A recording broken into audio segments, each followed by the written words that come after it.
A stolen airplane circled over North Mississippi on Saturday morning, and police said they evacuated a Walmart store after the pilot threatened to crash into it. The Associated Press reports. The Tupelo Police Department said in a Facebook post that the Walmart and a nearby convenience store had been evacuated. The plane started circling over Tupelo, Mississippi, about 5 a.m. It was still in the air more than 4 hours later, but had flown away from Tupelo and was circling over another community nearby. Police said they have made contact with the pilot directly.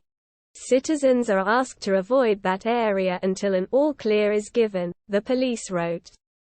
With the mobility of an airplane of that type, the danger zone is much larger than even Tupelo. Authorities believe the aircraft, a Beechcraft King Air C-90A, was stolen and are working to determine whether the pilot threatening to crash the plane is an employee of a local airport. 2 people briefed on the matter told the Associated Press.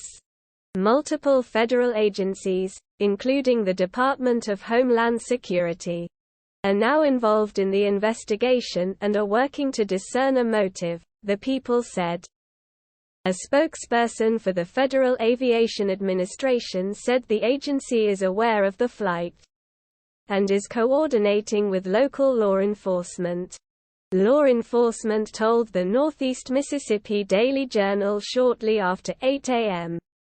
that the plane had left the airspace around Tupelo and was flying near a Toyota manufacturing plant in nearby Blue Springs.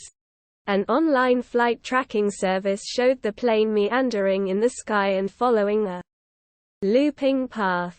State law enforcement and emergency managers are closely tracking this dangerous situation. Government Tate Reeves wrote on Twitter, "All citizens should be on alert and aware of updates from the Tupelo Police Department."